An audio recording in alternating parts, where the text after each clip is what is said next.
and cars to come. The liquor store, previously open only to diplomats, is now selling it to non-Muslim foreigners who hold an expensive premium residency permit. So let me tell you what the residency permit is.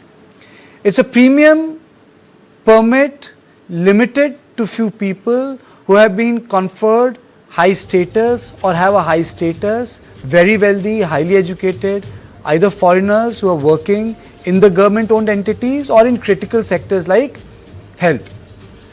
No public announcement has been made. Riyadh store is not even available on the website. Dual pricing has been introduced, premium residency expensive than the diplomatic rates, which means that diplomats have one rate, premium residency has another rate. Now, in the span of a decade, Crown Prince Mohammed bin Salman has remade the kingdom from top to bottom. Once infamous for his religious police, strict dress code and ban on women driving, Saudi Arabia now hosts mixed gender raves, and Saudi women are free to drive, work and travel abroad as they please. For instance, as recently as 2018, all commercial establishments across kingdom closed several times a day to mark prayer. They no longer do, but there was no formal announcement of this shift. Instead, business practices changed over a year, though it has caused some confusion in the society, but the change is evident. The Saudi government officially outlawed alcohol in 1950s. Now it's allowed. At that point of time, people said that it was outlawed because the prohibition came after a son of the Saudi Arabia's founding king killed a British diplomat during an alcohol-fueled dispute. Now, officials are also under pressure to expand tourism and increase the government's non-oil revenue, both key parts of Prince Mohammed bin Salman's economic diversification plan. Despite its vast oil wealth, Saudi Arabia is currently experiencing a budget crunch and it is expected to face fiscal deficit in the coming years. On this issue, I am joined by Dr. Zakir Hussain. He is a West Asia expert, research fellow, Indian Council of World Affairs. So the question is not about just alcohol. The question is Saudi Arabia going the Dubai way under Mohammed bin Salman, or is just superficial? Of course, you are right. It is going to the way of Dubai, because it is walking on the footprints of Dubai, and it is what is happening, one nation, two system. That's why they are introducing on a very limited level to the people who are very rich, and they are inviting them to stay in the country, while at the same time they are not allowing their own public as well as poor expatriates to join that stream. And this shows two things. Number one, economic pressure the kingdom is facing. For the first time, it is facing the fiscal deficit of more than $15 billion. And on the other hand, it is working on image transformation. This Mohammed bin Salman has iconed himself as a change, as a transformation of the kingdom to a modern one, and that's why he is taking all these steps.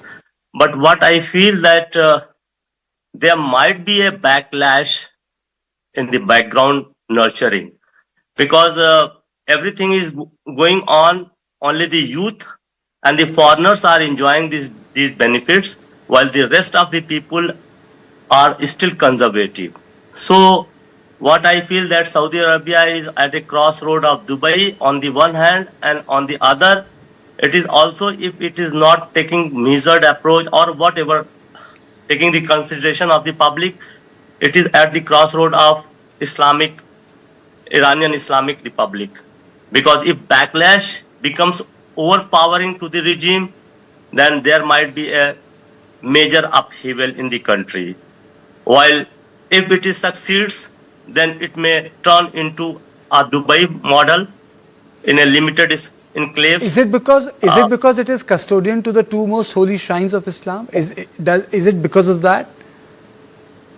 This is because of two reasons. Of course, is claiming the custodian of Holy Islam, two cities of Holy Islam. On the one hand, the conservative people of the Saudi Arabia are not ready to accept these changes, which is violating against their norms. But they want a subsidized life, petro-subsidized life. If they are not giving them freedom to participate in governance, this is the reason they have to give subsidized life. If they are not going to give subsidized life, they have to give participation in the governance, which regime is not accepting. While in Islam, kingship or regimeship is not accepted even. So there are various confusion among the Muslim community all over the world, and the division is also on this line that Islam does not allow kingship, while in practice they are doing the same. And for Muslim like us, for me, we don't bother about Saudi Arabia, what they are doing. Our concern is only for the two holy cities, but we also find that they are commercializing the religious act. Commercial tourism is religious. They are promoting religious tourism. That is also one way to earn money. It is said that more than $40 billion they are making money from Hajj and Umrah. So there are various transformations are taking place, but still experts are not able to understand what is happening beneath the surface, how it will be reacted by the conservative section of the kingdom. This is a very irony of the kingdom. He is going to Washington, he is going to China. You use the word Iran, Dr. Hussain, the conservative strand of the Saudi politics became, evident, and they became even more conservative one after the Iranian revolution, because Iran became even more Islamic in character. And the second, when someone declared himself a Mehdi, and the French forces had to be called, and the entire exercise had to be taken to get those people out of the holy sanctum sanctorum. And after that, we all know what happened in 1980s. So in that respect, first came Iran and then came Saudi Arabia.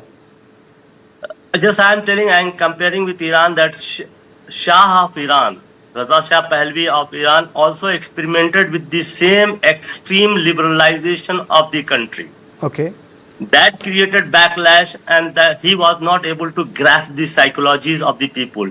The same thing is happening here in 5 years, 6 years, 7 years. Such kind of anger may be developing, and that may lead the same kind of regime revolution in the country. So Saudi Arabia is experimenting with the dangerous thing, and of course it is facing economic crisis.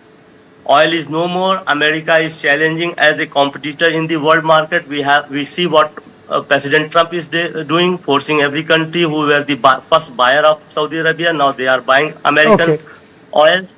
These are various issues which is making the Saudi prince to introduce all these things. I know it's a complex thing. I know it's a complex issue, but the last party which Mr. Pahlavi had at the time was India was preparing for war with Pakistan, actually subsequently led to his demise, where he called all the world leaders. And mind you, Indira Gandhi didn't attend that lavish dinner where he created and erected a city in the oasis. So I know the context. Yeah. But then perhaps the difference, not in defense of MBS, is Raza Shah Pahlavi displayed his wealth.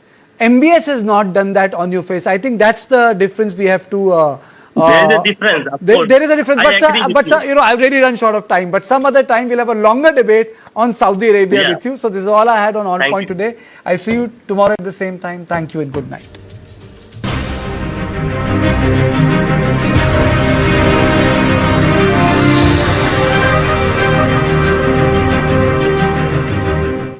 Associate sponsor bank of Baroda से loan लेना एक master stroke है। Last time Kashmir गई थी ना, वहाँ खाया शहद, पर उसके लिए कश्मीर जाना पड़ेगा। अरे कश्मीर क्यों जाना, कश्मीर ही यहाँ आ गया। सुंदर वादियों में महकती खुशबू और रंग बिरंगे फूल, इनमें से शहद निकाल कर